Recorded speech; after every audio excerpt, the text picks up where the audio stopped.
ABC Radio Brisbane. Evening, it's just past 7:15. I'm Ashwin Segkar, and about this time, 7:15, I would like this week to bring in musicians from different cultural traditions to explain their instrument or their vocal technique and, what it's about, where it comes from, and maybe how it can enrich the musical scene that we have already grown in Australia. So your musicians, performers for today are Menaka and Tsoof Baras. Hello to you both. Hello, thanks for having us. Now, so if you've got a very large, looks like a giant metal UFO kind of object on your lap, what is that? This is a handpan or a rab drum. This form of handpan is a rab drum. It's a wonderful, relatively new instrument that you play with your hands, with your fingertips, and it's a beautiful percussion instrument. So it's new. Which culture or tradition created it? So it was inspired by the steel pans that you would find in the Caribbean, the Trinidad and Tobago. So instruments that would be hand hammered out of like 40-gallon drums, like that. And a company called Pana in Switzerland, I think, in the early 2000s, basically created a version of this that could be played with the hands and was inverted. So instead of being like a bowl shape, became the kind of signature UFO looking thing. And is it tuned to the scale? It is tuned, so each handpan is tuned to a particular scale. You can't change the scale like you would on other instruments. You kind of need a lot of hammers. So you could be trapped at a happy C major forever. You could definitely be trapped on a happy C major forever. Yeah. Okay, so it's an important decision which scale to choose from the start. Oh yeah, it's definitely an important decision. Yeah. I think this reveals something about your soul. Which scale did you choose? The scale I chose for this instrument is B minor. Okay, Menaka, what does it say about someone when they like B minor? They just have to be natural. Okay. Hey. B minor, B natural. All right. Can you show us what this sounds like? Sure, of course.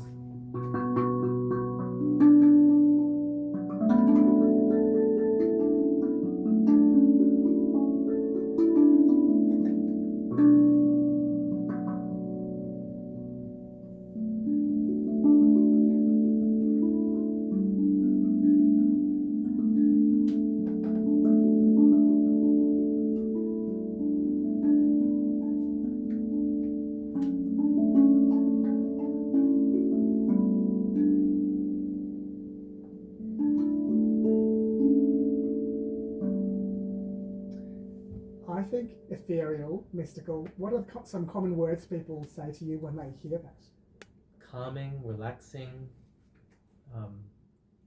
beautiful. Just speaks to the soul for a lot of people. Yeah. Does it work at parties as well? Like people just want to gather around you and watch you play and join in? It depends what kind of parties. I mean, in the handpan communities, there are a lot of parties. Yeah. Woodford kind of parties. Yeah, totally. I mean, look, it's becoming an instrument that's a lot more it's an instrument that has the capacity to be used a lot more like a guitar and being included in in campfire songs. There was a handpan festival earlier in 2024 that I was a part of called Panos, and we had a wonderful night there with the handpans that were there, just doing a karaoke campfire sing along. Oh, right. And it was a really fun experience because I think for a lot of the people there, they treat the instrument as a solo instrument for just instrumental music, but it's not always combined with voice and as an accompaniment instrument. So it definitely has the capacity for that. And it looks very rustic, like it was made by the village metallurgist. It's got that charm to it. This particular one does. It's been through things. Okay. It's seen the world and it's had experiences for sure. Yeah. Menaka, you've joined with Tsoof on a project. Can you tell me about your approach to music? Yeah, thanks, Ashwin. Yeah, so my background is in South Indian Carnatic classical music. So that was, I learnt that art from my mother. And I guess in later life, more recently, I've kind of delved into the world of singing, songwriting, taking my traditional cultural heritage music and combining it with my more contemporary experience of the world. So and Tsoof and I have been playing since 2019 and recently just released an album together, so it's a bit of a fusion of styles. Can you tell us about Carnatic singing for those who have never heard it before? Any distinguishing features? Yeah, so Carnatic music is from the south of India. As I said, obviously Hindustani music is from the north. I often tell people just really quickly whoever's interested in knowing what distinguishes Indian music. We've got the cake, like you've got the foundation of the music, the notes. But I say Indian music is all about the icing. It's the embellishments. It's we say gamaka, just the ornamentation of the notes. So I guess that's a very distinguishing feature in terms of a vocal technique. It is, because Western music has a lot of harmony in it, which means you have to be a little more stable on the notes so that they can harmonize. But Carnatic music and Indian music sounds like it's more about the solo and the notes, so you have to play with the notes. It just creates more variety. Yes, but I guess in this fusion work, I guess I call the style that I'm exploring Indian fusion. It's not pure Carnatic music. Definitely heavily influenced by the Carnatic tradition, but you'll hear that, even just if we do a little demo, you'll hear that Tsoof is harmonizing. Okay. Well, that's a things. proper meeting of the worlds, which is what I was hoping to explore. So can you demonstrate something to us, or just introduce us to what it is, and then let's hear. Yeah, so this is a song that's the title track of my new album, Bittersweet. Just a song about the experience of the bittersweet nature of journey in grief, actually.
Just so exquisite. And I heard a gamaka in there. Wasn't all harmony there, Menaka. I saw you flourishing.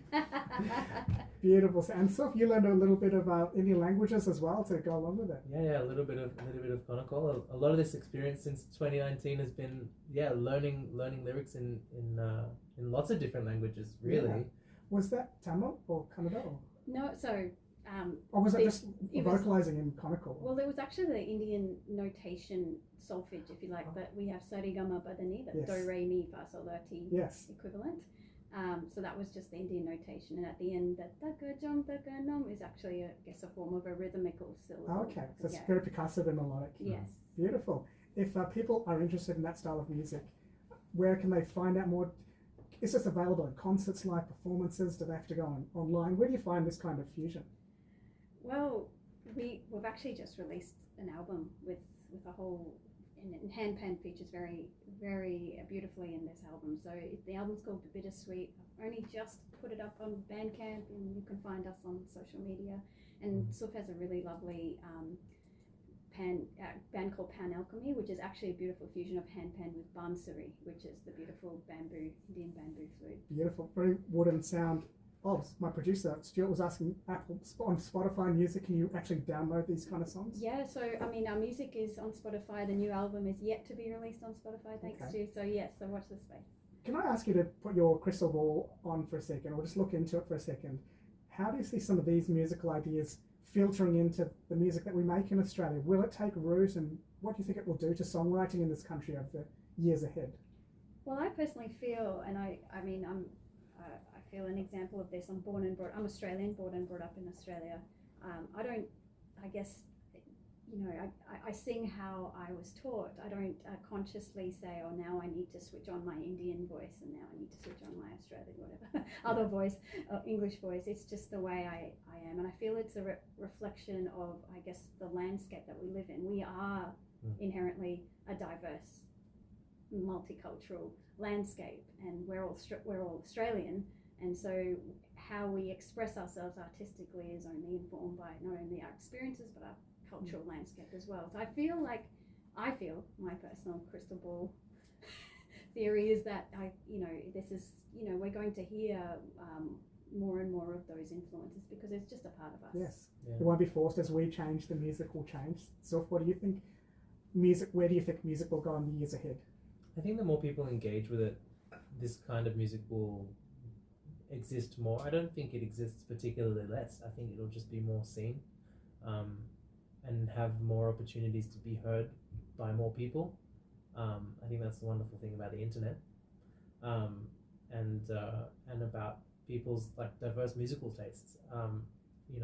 We were in environments where the only source we had to listen to music was the radio and the CDs that we bought, whereas now we kind of have the world at our fingertips for the capacity to listen to really diverse music and things that help us grow our musical tastes and enjoy different perspectives on life. So I think there'll be more of it for sure. I hope so. You've been a delightful way to kick off the week. Menaka Thomas and Tsoof Baras, thanks for coming in. Thanks for having Ashwin. us. 7:15 p.m. That's when we'll do a new musical showcase from around the world. Brisbaneites, Queenslander-ites who happen to be in this state but access traditions from around the world.